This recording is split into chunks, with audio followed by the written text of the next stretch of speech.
Mimosa de Ami Carmichael. Chapitre 29. Nouvelle souffrance. Ces choses se passaient pendant que j'étais moi-même absente de la maison missionnaire. Esther me tint au courant des événements. Elle ne voulait pas ajouter d'autres préoccupations au travail difficile que j'avais entrepris à ce moment-là. Du reste, elle savait que j'approuvais ses décisions. Il n'était jamais question, dans notre heureuse maison de Donavure, d'avoir à se mettre d'accord. Nous étions parfaitement unis, noir et blanc, blanc et noir, comme dit la chanson. C'était mieux encore, nous n'étions qu'un. Star attendit pendant des semaines. Elle reçut enfin une lettre mélancolique que Mimosa avait prié d'écrire sous sa dictée. Elle disait que le consentement de son mari avait été suivi d'un refus, à cause de l'opposition de sa caste. Cependant, confiante, elle laissait entrevoir qu'elle se préparerait pour le jour où la porte s'ouvrirait, espérant contre toute espérance. Aucune lueur, si faible fût-elle, n'éclairait son ciel. Mais afin d'être prête à partir au premier signal, elle vendit ce qu'une femme hindoue a de plus précieux dans son ménage, ses ustensiles de cuisine. Il lui avait été donné par son père et elle ne pourrait jamais en racheter de semblables. Dorénavant, elle devrait employer des vases en terre. Grâce à l'argent qu'elle avait retiré de cette vente, elle obtint de son vaurien de frère qui les escorterait quand son Dieu lui dirait de partir. Une portion de l'argent devait être consacrée à pouvoir en son absence à la nourriture de ses petites filles à lui, qu'il négligeait honteusement. Le reste était destiné aux frais de voyage. Cependant le mari ne cédait pas, car la caste maintenait son opposition. Incomprise par son entourage et ne pouvant s'expliquer, Mimosa souffrait beaucoup. Dans ce pays, qui par sa culture très ancienne devrait prêcher la sagesse, les discours des gens sont émaillés de proverbes décrivant la peine que causent les paroles cruelles, et pourtant on ne les épargnait pas à Mimosa. Elles sont semblables à un fer rouge enfoncé dans l'oreille, à des clous plantés brusquement dans du bois vert, à des flèches acérées perçant le cœur affligé. Les paroles font plus de mal que les coups. Il vaut mieux être battu par le vent et la pluie que d'être en butte aux méchants propos. Tout contact avec le monde extérieur était maintenant amer pour Mimosa. Elle en souffrait plus que jamais, et pourtant elle avait enduré déjà bien des amertumes. Je recommençai à tendre mon sari devant le Seigneur, dit-elle simplement en nous la racontant. Qui pouvait la secourir si ce n'est un sauveur qui a souffert? N'y a-t-il pas des heures dans la vie où lui seul peut comprendre et apaiser? Sans doute, par moments, même ici-bas, il nous est donné de pénétrer jusque dans le sanctuaire et d'y contempler la beauté de celui qui le remplit. Mais la joie éternelle est sans mélange. Nous ne la connaîtrons pas avant d'avoir franchi les portes de perles de la cité qui a des fondements. En attendant, tous ceux qui veulent vivre pieusement dans le Christ Jésus seront persécutés. Tôt ou tard, nous devons nous trouver dans ces lieux profonds où notre Sauveur bien-aimé nous invite à connaître la communion de ses souffrances. Mais il est là avec nous. Jésus le Rédempteur qui a été mort et qui maintenant est vivant, peut seul suffire au cœur torturé par la souffrance. Chapitre 30. Chausse tes sandales. À cette époque-là, le mari de Mimosa habitait une ville située à 3 lieues environ de son village. Elle aurait pu venir chez nous sans qu'il le sût, mais elle était si honnête que cette idée ne l'aborda pas. Sa fidélité envers cet homme sans intelligence et qui passait son temps à rêvasser au lieu d'entretenir sa famille, n'avait jamais connu de défaillance. Les femmes hindoues sont uniques sous ce rapport. Elles ont appris depuis des générations une abnégation et une soumission volontaire incomparables. Mimosa comprit tout d'un coup qu'elle devait partir. Elle n'aurait pu expliquer à quelle force elle obéissait. Elle savait seulement que cela devait se faire.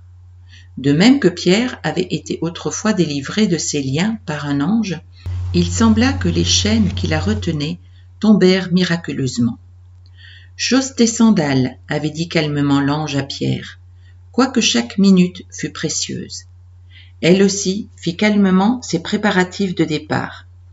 Escortée invisiblement par la grâce de Dieu et visiblement par le frère qui l'avait si souvent meurtri, elle traversa les différents quartiers de la petite ville et les portes de fer s'ouvrirent devant elle comme elles s'ouvrent devant les anges. Avec son bébé dans les bras, ses 3 petits garçons et l'oncle qui les accompagnait, elle prit le chemin qui conduisait à la localité où demeurait son mari, sans savoir ce qui lui arriverait là. Ils étaient bien fatigués lorsqu'ils atteignirent la ville du grand temple. Vous devriez voir ce que c'est que de suivre ces rues. Les figures fières des brahmanes vous dévisagent de derrière les barreaux de fer des vérandas où ils ont dormi sur des planches de bois poli. Se soulevant sur leurs coudes, ils examinent les passants d'un regard qu'il faut avoir rencontré pour le comprendre. On les devine intimement persuadés de leur supériorité.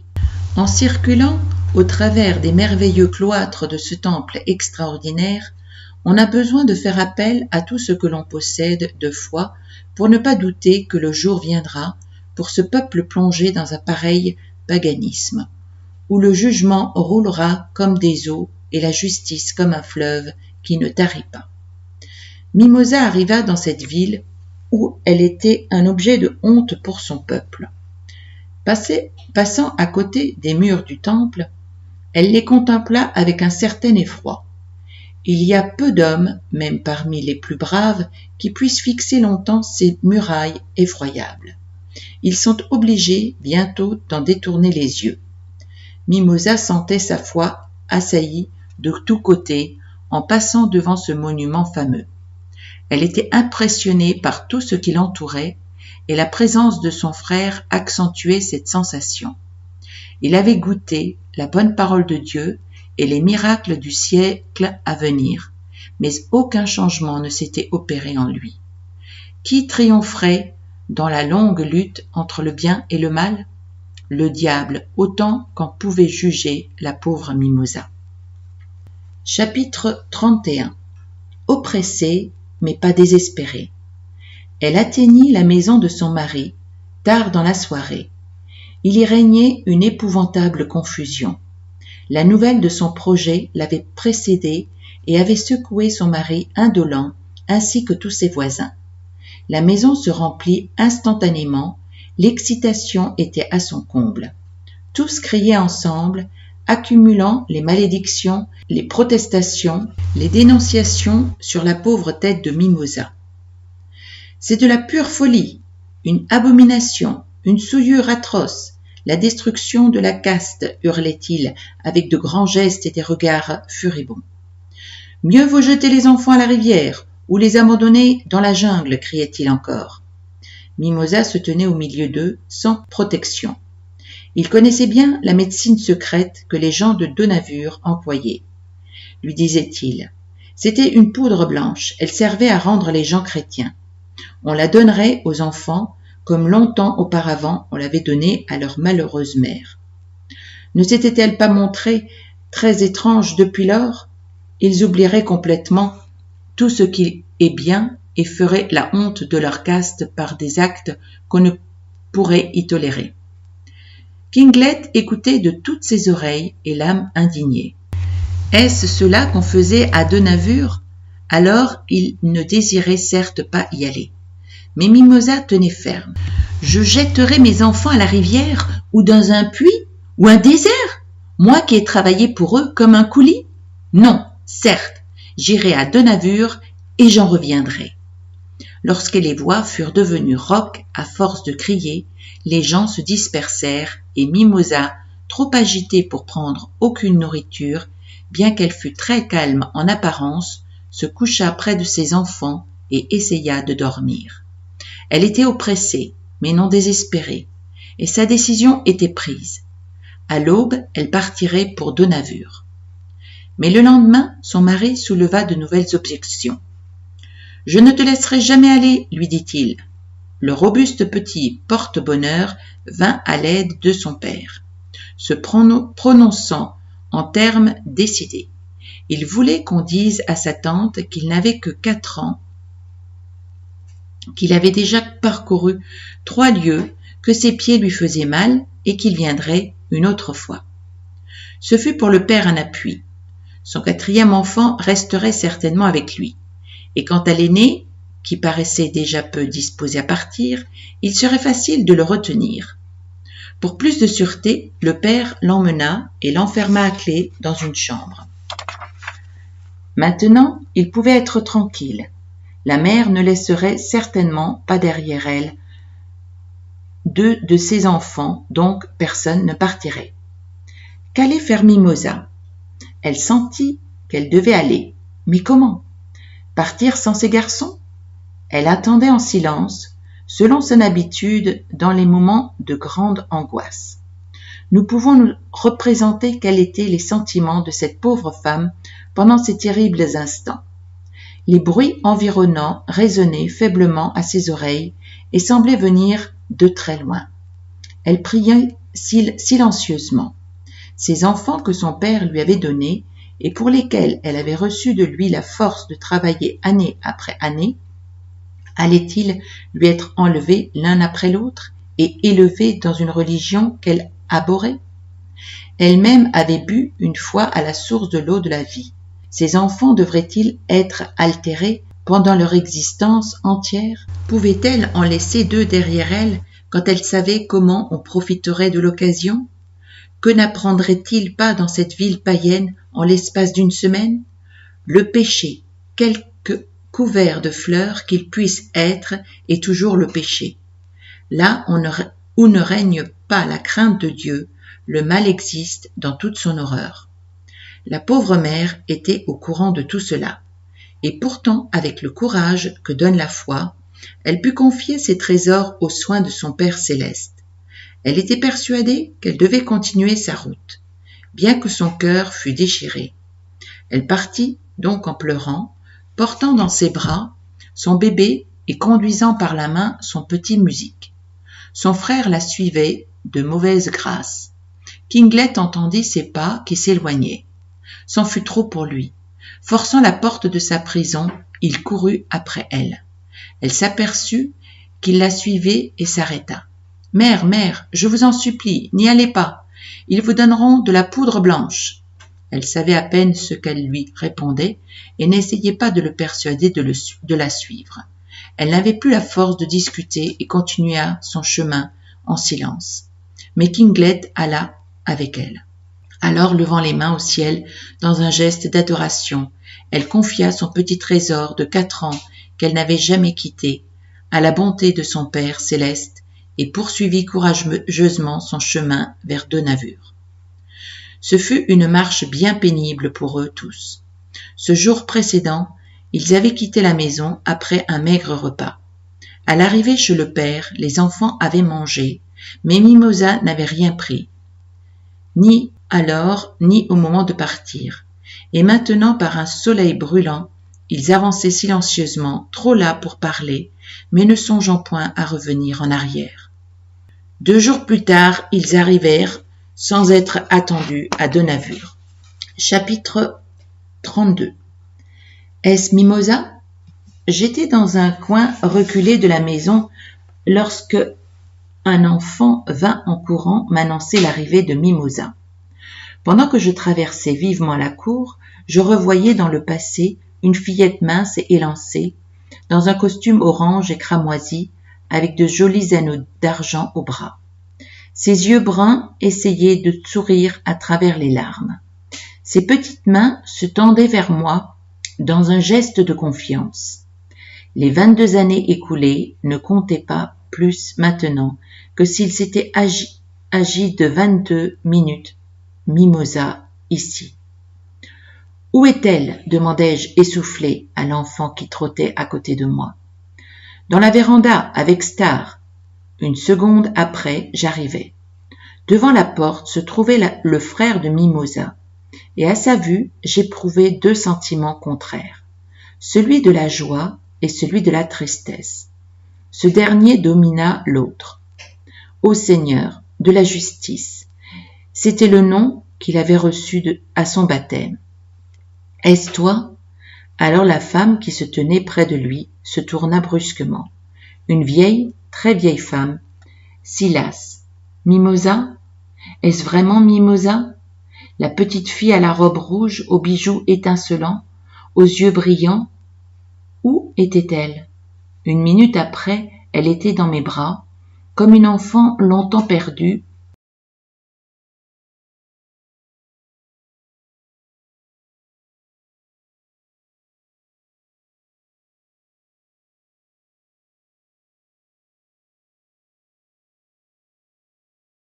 Et enfin retrouvée. Des larmes, oui, il y en avait. Qui aurait pu les retenir ? À travers les miennes, je vis une femme si usée qu'elle paraissait avoir des années et des années de plus que moi. À côté d'elle se tenaient deux garçons, beaux et robustes, mais très fatigués. Et elle serrait dans ses bras un bébé qui ne voulait rien avoir à faire avec nous. Ses cris de protestation, quand nous l'approchâmes, firent diversion. Sa mère essuya les yeux du revers de la main, consola son bébé, et la tranquillité régna de nouveau. Au premier abord, rien ne rappelait la petite fille de jadis, sinon ses doux yeux bruns. Mais peu à peu, à mesure qu'elle se reposait, nous retrouvions en elle ce qui nous était cher et familier. Ses manières n'avaient pas changé. Son intelligence était vive et elle avait toujours cette compréhension des choses spirituelles qui nous avait frappés chez les deux sœurs. Son air âgé rendait ses caractéristiques moins remarquables. Star, qui avait 2 ans de plus qu'elle, semblait bien plus jeune. 4 fois celle-ci avait été aux portes de la mort. Les docteurs l'avaient crue perdue. Seule notre confiance avait tenu bon.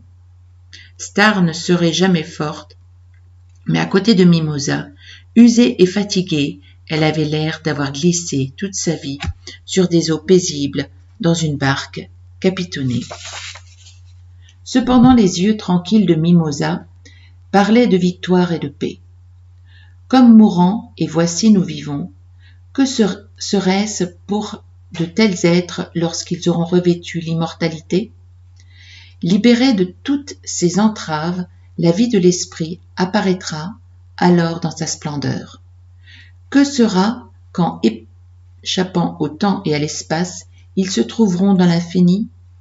L'entrée dans le royaume de leur Dieu et Père leur sera richement donnée.